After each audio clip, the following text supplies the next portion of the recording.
আসসালামু আলাইকুম ভিউয়ার্স, আপনারা যারা দেশ এবং দেশের বাইরে থেকে দেখতেছেন আপনাদেরকে জানাই অসংখ্য ধন্যবাদ। আজকে আমরা জানবো অল্প জায়গার ভিতরে কিভাবে আপনারা বাড়ির ডিজাইন করবেন এবং এই ডিজাইনে দুইতলা পর্যন্ত করতে গেলে আপনাদের কত টাকা খরচ হবে আমরা আজকে স্টেপ বাই স্টেপ জানবো এবং সিস্টেমটা আজকে আমরা দেখে নেব। তো এইখানে যে জায়গাটা রয়েছে এই জায়গার মাপ হচ্ছে 32 ফিট। এই দিক দিয়ে আমাদের 32 ফিট এবং এই দিকে আমাদের মাপ আছে 24 ফিট। তাহলে আমরা এই 32 গুণন 24 আমরা যদি এরিয়াটা দেখি তাহলে আমাদের এরিয়া দাঁড়াবে 777 স্কোয়ার ফিট।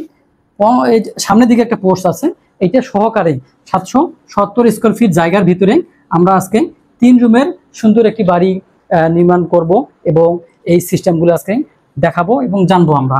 তো আমরা রুম কয়টা দিতে পারি?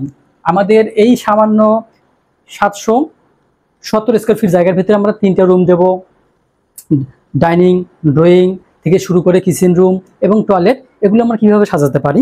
তো আমরা সুবিধার্থে এই ডিজাইনটা আগেই আমি এঁকে নিয়েছি।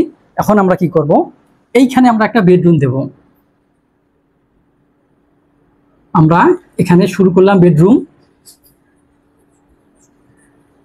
এবং এখানে বেডরুম,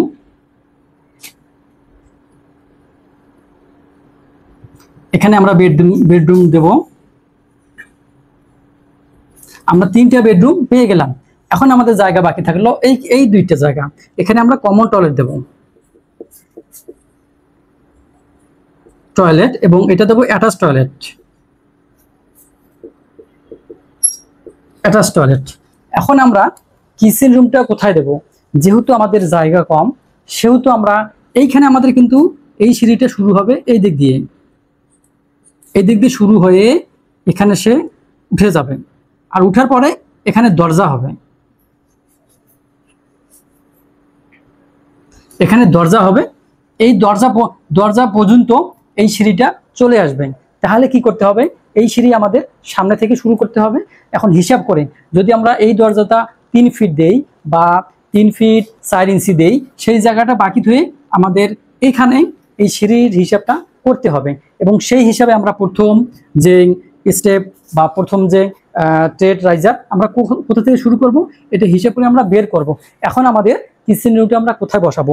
কিচেন রুম আমরা এই যে সিঁড়িটা দেখতেছেন, যেহেতু এখানে বেশি স্টেপ হবে এখানে কম স্টেপ হবে, সেহেতু এই ল্যান্ডিংটা উপরে চলে যাবে। আমাদের প্রায় 7 ফিট উপরে এই ল্যান্ডিংটা হবে এবং এই নিচেই আমাদের কিচেন রুম হবে। কিচেন রুমটা আমাদের সিঁড়ি ঘরের নিচেই হবে। যেহেতু আমরা অল্প জায়গার ভিতরে সব ধরনের সুযোগ সুবিধা ব্যবস্থা রাখবো, এই কারণে আমরা কিছু জিনিস মডিফাই করে নেব এবং সাজিয়ে নেব। তো আমরা কিচেন রুমটা কোথায় বসাবো? এই সিঁড়ির নিচে আমরা কিচেন রুমটা রাখবো। তাহলে আমাদের এখানে যে জায়গাটা থাকবে এই জায়গাটা আমরা ড্রয়িং কাম ডাইনিং রুম হিসেবে আমরা ব্যবহার করব। এখন আমরা মাপগুলো কিভাবে দেব বা এই মাপগুলো আমরা কতটুকু পাবো?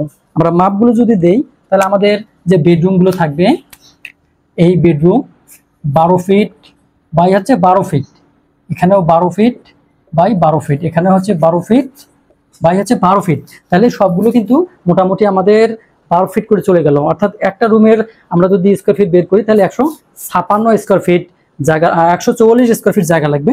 একটা রুমের জন্য 144 স্কোয়ার ফিট জায়গা লাগবে। আমাদের চলে গেল 3টা রুম। এখন আমাদের এই টয়লেটগুলো কতটুকু করে দেব? যেহেতু আমাদের এই জায়গাটা দেখতে হবে আমাদের কত জায়গা আছে। যেহেতু আমরা এখানে 24 ফিট পেয়ে গেছি, তাহলে এখান থেকে আমাদের এই অংশটা কত? 12 ফিট। এখন এই 12 ফিটের ভিতরে আমরা কি করব? আমরা 2টা টয়লেট দেব। এটা হচ্ছে কমন টয়লেট, এটা হচ্ছে অ্যাটাচ টয়লেট। আর মধ্যখানে যে ওয়াল, এই ওয়ালগুলো কিন্তু 5 ইঞ্চি। যেহেতু আমি বোঝার জন্য এই ওয়ালগুলো একটু মোটা করে আঁকাইছি যাতে আমরা সহজে বুঝতে পারি। এই ওয়ালগুলো কিন্তু সবগুলো 5 ইঞ্চি। আমরা এখন কলমগুলো কোথায় দেব এই কলমগুলো নিয়ে এখন আলোচনা করব। তার আগে আমরা এই মাপটা দেব। আমাদের এই মাপটা কত থাকে? আমাদের এই মাপটা থাকে 14 ফিট 4 ইঞ্চি বাই, আমরা এখান থেকে এই মাপটা পাবো। আমাদের এখানে যেহেতু 24 ফিট মোট, এই 24 ফিটের ভিতরে এই ইয়াগুলো চলে গেছে, ওয়ালগুলো চলে গেছে, আমরা মাপ পাবো এখান থেকে, এটা 12 ফিট পাবো এখান থেকে। অথবা আমাদের এই মাপটা কিন্তু 24 ফিটের একটু বেশি হবে, যেহেতু 5 ইঞ্চি আরো অতিরিক্ত আছে, তাহলে এখানে এই মাপটা একটু কম হবে। যদি 24 ফিট আমরা আউট টু আউট নেই তাহলে এখানে মাপটা কমে আসবে, এই ওয়ালের কারণে কমে আসবে। তো যাই হোক, আমরা যদি কম করে দিতে পারি অথবা আমরা এই মাপটা যদি ভিতরে নিতে পারি তাহলে এই মাপে আমাদের ঠিক হবে। এখন আমরা এই মাপটা কতটুকু পাবো? এই মাপটা আমরা 10 ফিট 9 ইঞ্চি পাবো। এখন আমাদের এই যে 24 ফিটের ভিতরে যদি আমরা 8 টু 8 ধরি তাহলে আমাদের 1 2 3 তিনটা ওয়াল 3 5 15 ইঞ্চি বাদ যাবে। আমরা যদি এটাকে বেশি করে ধরে নেই তখন ঠিক হবে। তাহলে আমরা এটা কি করতে হবে? আমাদের এই পরিমাণটা আর একটু বাড়িয়ে দিতে হবে। তাহলে আমার 12 দুগুণা 24, 12 দুগুণা 24 ফিট হয়ে গেল। 1 2 3 তাহলে 25 ফিট আমাদের এখানে সর্বনিম্ন জায়গা লাগবে। 25 ফিট 3 ইঞ্চি। এই যে 25 ফিট 3 ইঞ্চি জায়গা, সেক্ষেত্রে আমাদের প্রায় 700 বা 780 স্কোয়ার ফিট জায়গার ভিতরে এটা কমপ্লিট হবে। আমরা যদি দেখি 25 ফিট 3 ইঞ্চি গুণন আমরা ওখানে 32 ফিট, তাহলে আমরা 800 স্কোয়ারের আশেপাশে থাকলে আমাদের হয়ে যাবে। তাহলে আমরা এখানে আমাদের দরকার হবে 800 স্কোয়ার ফিট।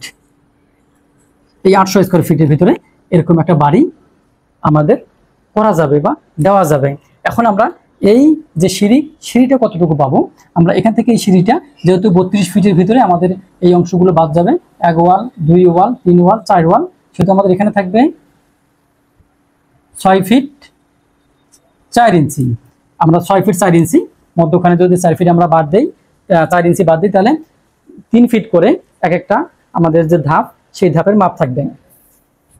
এখন আমরা আসি, আমাদের এখন এই মাপটা কিন্তু আমাদের ক্লিয়ার পাওয়া যাবে। আমরা যেহেতু মাপটা বাড়িয়ে নিছি সেহেতু আমাদের এখানে 12 ফিট হবে। আমাদের কাজ কিন্তু শেষ। এখন এই 12 ফিটের জায়গায় আমরা 2টা টয়লেট দেবো, সেক্ষেত্রে আমার 5 ইঞ্চি বাদ যাবে, যেটা থাকবে এটা। আর এখান থেকে এই অংশটা আপনারা 4 ফিটও নিতে পারেন বা 4.5 ফিটও নিতে পারেন, এটা আপনার উপরে নির্ভর করবে। এবার আসি এই পোস্টটা আপনারা এটা কত দিবেন, এটা আপনার ইচ্ছা মতো দিতে পারেন, 4 ফিটও দিতে পারেন অথবা 4.5 ফিটও দিতে পারেন, আপনাদের ইচ্ছা। আর এটা আপনারা পছন্দ অনুযায়ী দিবেন, 3 ফিট বা 3.5 ফিট দিতে পারেন। এখন আমরা আসবো কলামগুলো আমরা কোথায় বসাবো। আমরা কলামগুলো বসাবো এই জায়গায় কলাম বসাবো একটা, এই জায়গায় একটা, এই জায়গায় একটা বসাবো, এই জায়গায় একটা বসাবো, এই জায়গায় একটা, এখানে একটা, এখানে একটা, এখানে সোজা করে এখানে একটা, এই সোজা করে এখানে একটা এবং এখানে একটা। তাহলে আমাদের কলাম হবে মোট 1 2 3 4 5 6 7 8 9 10 11 12। এই 12 কলাম আমাদের লাগবে এই বাড়িটা নির্মাণ করতে। এখন আমরা দেখব এই বাড়িটা আমাদের খরচ কত হবে। এই বাড়িটা যদি আমরা ফাউন্ডেশন দেই, আমাদের ফাউন্ডেশন খরচ লাগবে, ফাউন্ডেশন খরচ লাগবে 4 লক্ষ টাকা। আমরা যদি এই বাড়িটি একতলা কমপ্লিট করি, সেক্ষেত্রে আমরা গ্রাউন্ড ফ্লোর লিখি, গ্রাউন্ড ফ্লোর, আমাদের গ্রাউন্ড ফ্লোর খরচ যাবে 12 লক্ষ টাকা। এবার আমরা যদি ফার্স্ট ফ্লোর অর্থাৎ 2 তলা, যেহেতু 2 তলা ফাউন্ডেশন দিয়ে এই বাড়িটি আমরা করব, তাহলে আমাদের 2 তলার জন্য খরচ লাগবে 13 লক্ষ টাকা। এখন আমরা যদি টোটাল করি তাহলে আমাদের এখানে 29 লক্ষ টাকা খরচ লাগবে। তাহলে আমরা আজকে জানলাম যে অল্প জায়গার ভিতরে কিভাবে আমরা এই বাড়িগুলো ডিজাইন করব বা আমরা রুমগুলো ডিস্ট্রিবিউশন করব। এই সমস্ত কোনো কিছু জিজ্ঞেস থাকলে আপনারা